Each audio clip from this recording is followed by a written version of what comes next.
भोजन का सूत्र है, भोजन कैसे करना चाहिए। पशुओं जैसे भोजन नहीं करना चाहिए। आज का आदमी पशु जैसा भोजन करता है। सामने आया खाना शुरू कर दिया, खड़े खड़े खा रहा, बैठ बैठ के खा रहा, लेट लेट के खा रहा। अब तो विवाह शादी उत्सव में भी भैंस वाला सिस्टम हो गया। जैसे भैंस खाती है मुंह डाल करके सानी में, ऐसे बिफेलो सिस्टम, बफर सिस्टम है ना। वो बफर सिस्टम क्या है? बोले भैंस का सिस्टम, जैसे भैंस और पशु खाते हैं। अपने निकालो, खाओ, जूठा करो, और जितने लोग आवे फिर बाद में सब जूठा ही खाएं। यही परंपरा बनी। इसी को हम बहुत बड़ा विकास मान रहे हैं। इसी को सामाजिक समरसता मान करके बैठे। भाड़ में जाए ऐसी सामाजिक समरसता और ऐसा विकास तुम्हारे लिए शोभा देगा, लेकिन ये धर्म का स्वरूप नहीं। भोजन करने की विधि, पहले तो भोजन क्या करना चाहिए इस पर विचार होना चाहिए। कुछ भी खा लें ऐसा नहीं। क्या खाएं इसका विचार शास्त्र कहता है, क्या खाना है क्या नहीं खाना है, और कब खाना है इसका भी विचार है। चाहे जब 24 घंटे खाते रहें, यह भी विधि नहीं है। किस परिस्थिति में हमको खाना है उसका भी विचार है। ये नहीं कि सवेरे सवेरे उठ करके टॉयलेट गए और वहां से आए, हाथ पैर धो के बैठ गए, लाओ पहले खा ही लेते हैं। बोले ये विधि नहीं। नहा धो करके पवित्र होकर के संध्या वंदन कर्म से निवृत्त होने के बाद नित्य नैमित्तिक कृत्य से निवृत्त होकर के तब व्यक्ति भोजनादि करे। सबके लिए धर्म निर्देश करता है। वस्तुतः धर्म क्या है? आजकल हर व्यक्ति धर्म का ठेका लेकर के बैठा, धर्म का उपदेश कर रहा है। बड़ी विडंबना है महाराज। जिसको धर्म की ABCD नहीं मालूम, वो भी धर्म की व्यवस्था में हस्तक्षेप करता। हम जो कहें वो धर्म, और तो और सामान्य प्राणी भी धर्म में अपनी व्यवस्था बताने लगता। धर्म क्या है? धर्म अलग से कोई वस्तु नहीं है जो तुम्हारे जीवन में की जाएगी। जो तुम कर रहे हो, क्या कर रहे हो? बोले सो रहे हो, जग रहे हो, खा रहे हो, मलमूत्र का त्याग कर रहे हो, संतान उत्पन्न कर रहे हो, कमा रहे हो, जगत में संसार में लोगों के साथ व्यवहार कर रहे हो। ये सारी जीवन की जो क्रियाएं हैं यही धर्म होती हैं, और यही अधर्म भी होती हैं। कैसे होती हैं? बोले शास्त्र की विधि से हो तो धर्म हो जाती हैं, और शास्त्र के विपरीत हो जाए तो अधर्म हो जाए। धर्म अधर्म अलग से कोई वस्तु नहीं है। आज लोग ये समझते हैं चाहे जो हम करें, जैसे जिएं, जैसे खाएं, जैसे रहें। मंदिर में चले गए, एक खचिया कलावा बांध लिया, लाल रंग का एक अंगोछा गले में डाल लिया, मत्थे पे चंदन पोत लिया, 2-4 साधु महात्माओं के साथ फोटो खिंचाई, कुछ चर्चा करके सोशल मीडिया पर डाल दिया। बोले ये इति कर्तव्यता हो गई, इतना ही धर्म है। यही धर्म नहीं, ये तो धर्म का प्रदर्शन है। धर्म वस्तुतः क्या है? बोले जीवन में हम जो कुछ कर रहे हैं वो हमारा शास्त्र के अनुकूल हो, इसका नाम धर्म है, और शास्त्र के विपरीत हुआ तो वो अधर्म है। ये धर्म अधर्म की मूल परिभाषा है। आप रात में 12 घंटे सोते हैं, वो भी धर्म है।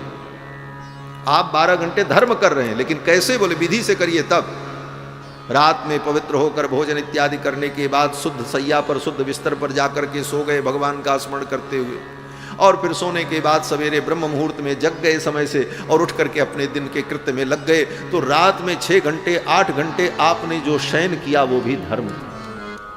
कैसे शयन किया? बोले ये नहीं कि पूरब के तरफ पांव कर दिया, दक्षिण के तरफ पांव कर दिया और सो गए। बोले उसमें भी नियम है।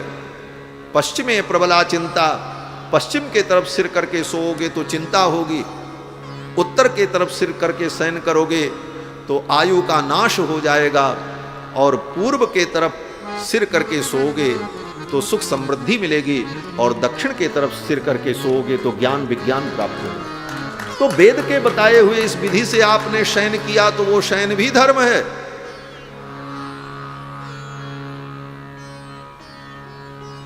उसी तरीके भोजन करना, भोजन भी शास्त्र के अनुकूल आपने किया तो वो धर्म है, शास्त्र के विपरीत किया तो अधर्म है।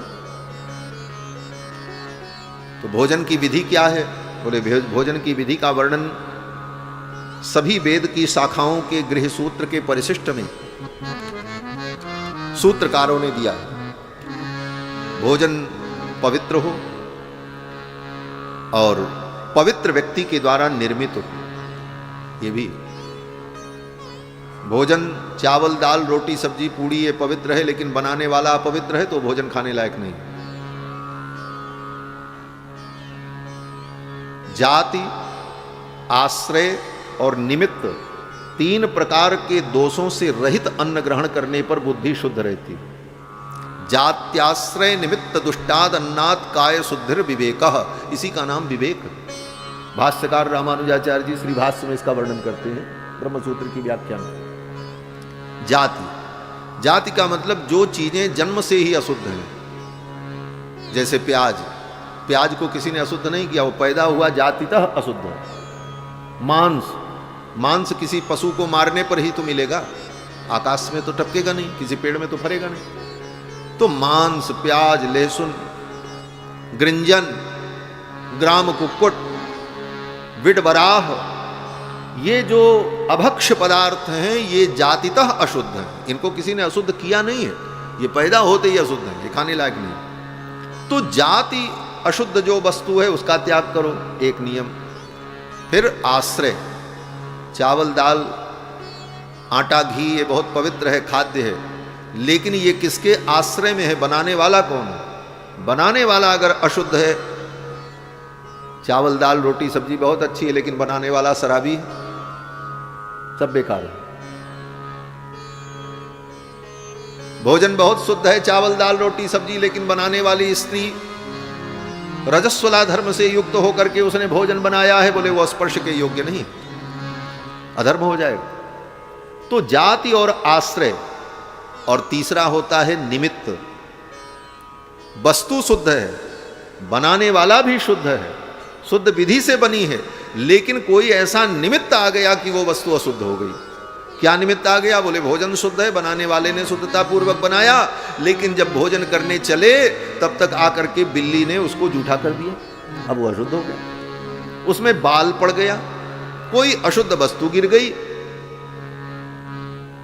अथवा वस्तु पवित्र थी, बनाने वाला पवित्र था, लेकिन जब परोसने का समय आया तो किसी अपवित्र व्यक्ति ने परोस दिया, तो वो निमित्त दोष से दूषित है। अब इन बातों को कहो तो लोगों को बुरा लग जाता, हमको अपवित्र मानते।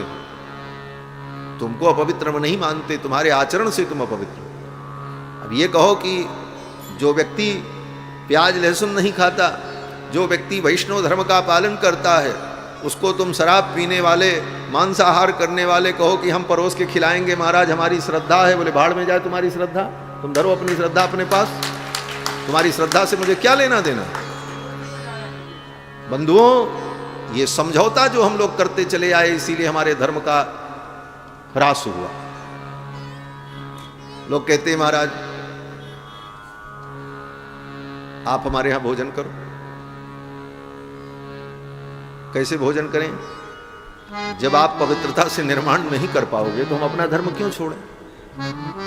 घर का आचार विचार ऐसा नष्ट हो चुका है लोगों के घर में महाराज, किसी के घर चाय भी पीने की स्थिति नहीं है। हाँ, माताएं चाय बनाएंगी तो क्या करेंगी? बोले वो जब खौलने लगेगा तो फूंक मार देंगी उसमें कि वो ठंडा हो जाए। और जब तुमने फूंक मारा तो तुम्हारे मुख के थूक का छींटा उसमें जाकर के पड़ा, पूरी चाय तुमने जूठी कर दी, अब सबको जूठा पिला। शिष्टाचार का ज्ञान समाप्त हो गया। परंपरा से कैसे घर में चाय पीती रहेंगी माताएं, और फिर उसी हाथ से चाय का कप वहां रख दिया, अभी आधा पीना बाकी, तब तक आके रसोई में काम करने लगी, उसी हाथ से सब कुछ जूठा हो गया। कैसे पी ले भाई तुम्हारे हाथ का चाय, तुम्हारे हाथ का भोजन करे, या तो अपना धर्म भ्रष्ट करे, कह दो तो बात बुरी लगती। ये सब कुछ परंपराएं हमारी जो विच्छिन्न हुई केवल दिखावे में, आचार विचार स्पर्शास्पर्श का विवेक समाप्त हो गया। और कहते हैं कि हम प्रेम से आपको खिलाएंगे, आपको हम प्रेम से भोजन कराएंगे, हमारे यहां भोजन करो। बोले प्रेम से तो कराओगे? लोग तर्क देते हैं राम जी ने तो प्रेम से सबरी के जूठे बेर खा लिए थे, आप भी खा लो। राम जी तो प्रेम के भूखे थे, आप राम जी के भक्त हो, आप भी इस प्रेम को मानो। तो इसका उत्तर यह है कि राम जी प्रेम के भूखे थे, राम जी सर्वसमर्थ हैं।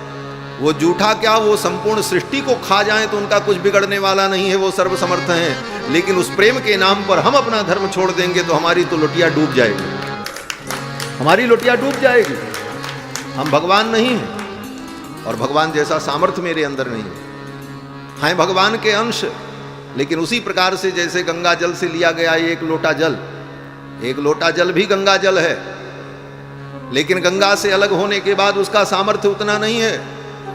गंगा में जाकर के कुत्ता नहा करके चला आएगा, कुत्ता चाट करके पानी चला आएगा, गंगा अशुद्ध नहीं होगी। लेकिन वही कुत्ता तुम्हारे गंगा जल में लोटे में आकर के मुंह लगा देगा तो अशुद्ध हो जाएगा, फेंकना पड़ेगा, दूसरा गंगा जल लेना पड़ेगा। ये मर्यादा। तो भोजन जाति आश्रय निमित्त 3 प्रकार के दोषों से रहित हो, विधि पूर्वक किया जाए तो वह भोजन करना भी धर्म है। और कैसे करे, बोले भोजन सामने आया तो पहले भोजन की स्तुति करे। नित्यम अस्तु एतत्, ये अन्न नित्य मुझे प्राप्त है। अन्नम ब्रह्मेति व्यजानात्, वेद कहता है यह अन्न ही ब्रह्म है। उस अन्न की स्तुति करे और फिर आचमन करे। अमृतोपस्तरणमसि स्वाहा कहकर जल लेकर आचमन करे और ये भावना करे कि ये जल हमारे पेट में जाकर के आस्तरण बन गया। आस्तरण माने बिस्तर। अब उसी बिस्तर पर अन्न को रखना है, ऐसे थोड़ी घट घट खा लेना। वो आस्तरण किसका है? वेद भगवान कहते हैं कि अमृतोपस्तरणमसि, अमृत का बिस्तर मैंने पेट में लगाया मंत्र पढ़ करके। जल जो पिया उसको कहा अमृतोपस्तरणमसि, ये जल मेरे पेट में जाकर के अमृत का बिस्तर बन जाए। जब अमृत के बिस्तर पर अन्न को रखोगे तब वह अन्न भी अमृतमय हो जाएगा, वह अमृत तुम्हारा कल्याण करेगा। नहीं तो फूड पॉइजनिंग हो जाएगी, वो जहर बन जाएगा, तुम्हारे नाश के लिए कारण। ये सनातन धर्म इतना वैज्ञानिक धर्म है। इन सब विषयों को बड़े सूक्ष्मता से अनुभव किया जाए तब इसका रहस्य समझ में आता है। और आचमन करने के बाद उस जल को अमृत के रूप में पेट में स्थापित किया। अब उसके बाद उस अन्न को ग्रहण करो। कैसे ग्रहण करना है? बोले पेट में तुम्हारे अग्नि है, इसका नाम जठराग्नि है, जाठर अग्नि। उस अग्नि में ये अन्न की आहुति दी जाएगी और इस विधि से तुम करोगे तो ये भोजन करना भी तुम्हारा यज्ञ बन जाएगा। कैसे आहुति करनी? बोले पहले अमृत का बिस्तर बिछाया, फिर उस पेट की जठर रूपी अग्नि में उस अन्न की 5 आहुति प्रदान की। प्राणाय स्वाहा, अपानाय स्वाहा, व्यानाय स्वाहा, समानाय स्वाहा, उदानाय स्वाहा। ये 5 कवल पहले खाया गया और 5 कवल खाने के बाद फिर अपनी इच्छा के अनुकूल, रुचि के अनुकूल भोजन करो। तो ये 5 कवल खा करके गर्भ पेट में जठर की अग्नि को आहुति प्रदान किया, तो ये भोजन करना भी यज्ञ है। इस विधि का संकेत गोस्वामी जी करते हैं, 5 कवल करी जेवन लागे, गारी गान सुनी अति अनुराग। अब दुल्हा सरकार, चारों दुल्हा और सभी बाराती भोजन करने लगे। सखियां गारी सुनाने लगी। सखियां जब गारी सुनाती हैं तो कहती हैं कि सरकार